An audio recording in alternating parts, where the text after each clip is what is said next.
students, today our topic is class 12th history subject chapter number 6 भक्ति सूफी परंपराएं धार्मिक विश्वासों में बदलाव और सिरधा ग्रंथ लगभग 8वीं से 18वीं सदी तक। तो इसमें मैंने आपको इस लास्ट वीडियो में इसकी समरी आपको बता दी थी चैप्टर की, जिसके आज हम इसके जो लॉन्ग क्वेश्चंस टाइप दे रखे हैं वो आज हम करने वाले हैं। तो क्वेश्चन नंबर फर्स्ट होगा कि उदाहरण से स्पष्ट कीजिए कि संप्रदाय में समन्वय से इतिहास का क्या अर्थ निकालते हैं। तो इतिहासकारों की दृष्टि से भारत के विभिन्न समुदाय के विचार एवं विश्वासों का आदान प्रदान होता है। धार्मिक विश्वासों के बारे में वे मानते हैं कि कम से कम दो प्रक्रियाएं चल रही थी। एक प्रक्रिया ब्राह्मणीय विचारधारा के प्रचार की थी। यह परंपरा मूल रूप से उच्च वर्गीय परंपरा थी जो वैदिक ग्रंथों में फली फूली। ये ग्रंथ सरल संस्कृत छंदों में भी रचे गए। वैदिक परंपराओं का ये सरल साहित्य सामान्यतः लोगों के लिए था। दूसरी परंपरा शूद्र स्त्रियों व अन्य सामाजिक वर्गों के बीच स्थानीय स्तर पर विकसित हुई। विश्वास प्रणालियों पर आधारित थी। अलग अलग क्षेत्रों में रहने वाले लोगों की ऐसी प्रणालियां काफ़ी लंबे समय में विकसित हुई। इन दोनों अर्थात ब्राह्मणीय व स्थानीय परंपराओं के संपर्क में आने से एक दूसरे के मेल मिलाप हुआ। इसी मेल मिलाप को इतिहासकार समाज की गंगा जमनी संस्कृति या संप्रदायों के समन्वय के रूप में देखते हैं। इसमें ब्राह्मणीय ग्रंथों में शूद्र व अन्य सामाजिक वर्गों के आचरणों व आस्थाओं को स्वीकृति मिलती। दूसरी ओर सामान्य लोगों की कुछ सीमाओं तथा ब्राह्मणीय परंपराओं को स्थानीय विश्वास परंपराओं में शामिल कर लिया गया। इसका एक बेहतरीन उदाहरण उड़ीसा में पुरी में देखने को मिलता है। यहाँ स्थानीय देवता जगन्नाथ अर्थात संपूर्ण विश्व का स्वामी था। 12वीं सदी तक आते आते उन्होंने अपने इस देवता को विष्णु के रूप में स्वीकार कर लिया। तो यहाँ पे ये 3 पिक्चर दिखा रखी हैं। जो कै पिक्चर है वो जगन्नाथ, कै सुभद्रा और गै बलराम। नेक्स्ट क्वेश्चन है किस हद तक उपमहाद्वीप में पाई जाने वाली मस्जिदों का स्थापत्य स्थानीय परिपाटी और सार्वभौमिक आदर्शों का सम्मिश्रण है। इस्लाम का लोक प्रचलन जहाँ भाषा व साहित्य में देखने को मिलता है, वहीं स्थापत्य कला के निर्माण में भी देखने को स्पष्ट मिलता है।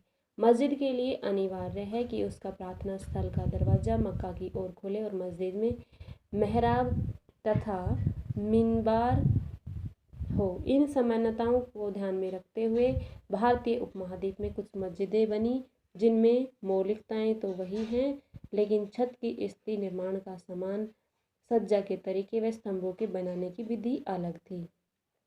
इनको जन सामान्य में अपनी भौगोलिक व परंपरा के अनुरूप बनाया। कश्मीर में श्रीनगर स्थित झेलम नदी के किनारे बनी चरार ए शरीफ को देखिए, जो कि पहाड़ी क्षेत्र की भवन निर्माण परंपराओं को प्रदर्शित करती है। इससे स्पष्ट होता है कि इस्लामिक स्थापत्य स्थानीय लोक का प्रचलन एक हिस्सा बन गया, अर्थात इसमें मस्जिद के रूप में सार्वभौमिक गुण भी थे तथा वे स्थानीय परिपाटी को भी अपनाया गया। क्वेश्चन नंबर 3 वे सरियस और सारिया सूफी परंपराओं के बीच एकरूपता या अंतर दोनों में स्पष्ट होता है। सूफी फकीरों ने सिद्धांतों की मौलिक व्याख्या कर नवीन मतों में नींव रखी। उन्होंने खानकाहा का जीवन त्याग कर रहस्यमयी फकीर की जिंदगी को निर्धनता व ब्रह्मचर्य के साथ जिया। इसमें कालंदर, मदारी, मलंग और हैदरी इत्यादि नामों से जाना गया। इन सूफी संतों को जो सरिया के में विश्वास करते थे वो बासिया कहलाते थे। जो भी सरिया की अवहेलना करते थे उन्होंने बेसरिया कहा जाता था। इनमें एकरूपता इस बात की थी कि दोनों सूफी आंदोलन के में थे। इनकी जीवन शैली सरल थी।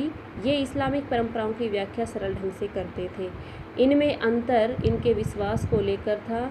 बासरिया के फकीर धर्म को राजनीतिक से जुड़ा मानते थे तथा वे शासन को शरीयत के अनुसार चलाने के पक्षधर में थे, जबकि वे शरिया धर्म की व्याख्या देश की काल परिस्थिति के अनुसार करने में विश्वास करते थे। क्वेश्चन नंबर 4 चर्चा कीजिए कि अलवार, नैनार व वीर शैवों ने किस प्रकार जाति प्रथा की आलोचना प्रस्तुत की थी। अलवार, नैनार और वीर शैव दक्षिणी भारत में उत्पन्न विचारधाराएं थी। इनमें अलवार व नैनार तमिलनाडु में तथा वीर शैव कर्नाटक में थे। इन्होंने जाति प्रथा के बंधनों को अपने ढंग से नकारा। अलवार व नैनार संतों ने जाति प्रथा का खंडन किया। उन्होंने सभी मनुष्य को एक ईश्वर की संतान घोषित किया। इनके साहित्य में वैदिक ब्राह्मणों की तुलना में विष्णु भक्तों की प्राथमिकता दी गई, ये चाहे किसी भी जाति या वर्ण से संबंधित थे। आइए अलवार समाज में इन संतों व उनकी रचनाओं को पूरा सम्मान दिया तथा उन्होंने वेदों जितना प्रतिष्ठित बनाया। अलवार संतों का एक मुख्य काव्य नलीरा दिव्य प्रबंधनम को तमिल वेद के रूप में मान्यता दी। लिंगायत समुदाय के लोगों ने जाति व्यवस्था का विरोध किया। इन्होंने ब्राह्मणीय धर्मशास्त्रों में मान्यताओं को भी नहीं स्वीकारा। उन्होंने वयस्क विवाह और विधवा पुनर्विवाह को मान्यता प्रदान की। इस समुदाय में अधिकतर वे लोग शामिल हुए जिन्होंने ब्राह्मणवादी व्यवस्था में विशेष महत्व नहीं मिला। इनका विश्वास था कि जाति व्यवस्था वर्ग विशेष के हितों की पूर्ति करती है। क्वेश्चन नंबर 5 क्लोज कर दे इसे। कबीर तथा गुरु नानक के मुख्य उपदेशों का वर्णन कीजिए। इन उपदेशों को किस तरह से संप्रेषण में हुआ। कबीर तथा गुरु नानक मध्यकालीन संत परंपरा के बहुत महत्वपूर्ण स्थान रखते हैं। उनके उपदेशों ने समाज को नई दिशा दी है। कबीर के जन्म, प्रारंभिक जीवन और वंश आदि के विषय में विद्वानों में मत कव्य नहीं है। उन्होंने विद्वानों के अनुसार सामान्यतः जन्म बनारस में हिंदू परिवार में हुआ, परंतु उनका पालन पोषण नीरू नामक जुल्हवे के घर में हुआ था। वे ईश्वर की एकता में समान विश्वास रखते थे। उन्होंने अच्छे कर्मों, चरित्र की उच्चता और मन की पवित्रता पर बल दिया। जाति पाति व वर्ग में से वे विश्वास नहीं करते थे। उन्हें हिंदू मुसलमान एकता में दृढ़ विश्वास था। हजारों हिंदू, मुस्लिम और उनके शिष्य थे। वे मूर्ति पूजा व्यर्थ के रीति रिवाज व आडंबरों के घोर विरोधी थे। मूर्ति पूजा का खंडन करते हुए उन्होंने बहुत से सुंदर दोहे लिखे। जो पाहन पूरे हरि मिले तो मैं पूजू पहाड़, वाते यही चाकी भली पीस खाए संसार। कबीर को रामानंद का शिष्य माना जाता था। भक्ति आंदोलन के सुधारकों ने कबीर को बड़ा ऊंचा और महत्वपूर्ण स्थान दिया।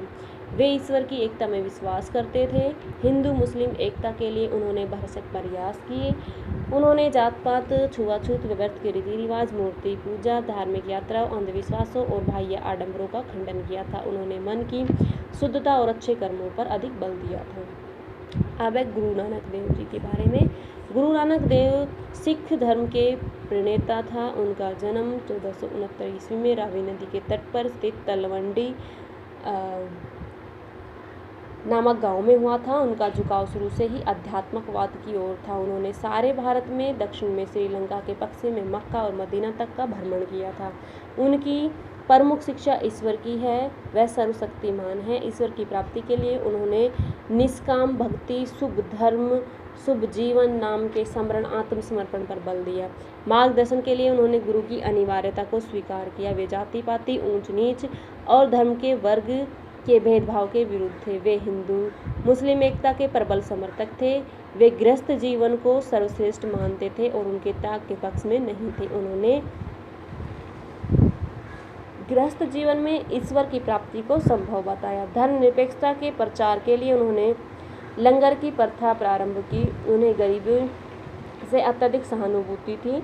धर्म के आधार पर आपसी संघर्ष व्यर्थ थे। इन्होंने एक साधारण व्यक्ति का जीवन जीते हुए लोकसभा में अपनी बात कही। इनके तर्क करने के ढंग, उपदेश जनता में लोकप्रिय हुए, जिस कारण बहुत बड़ी संख्या में लोग उनका अनुकरण करने लगे। तो ये थे आज के हमारे टॉपिक। ये सभी आपको क्लियर करने होंगे और साथ साथ नोट्स के रूप में रेडी करने होंगे। Thank you student.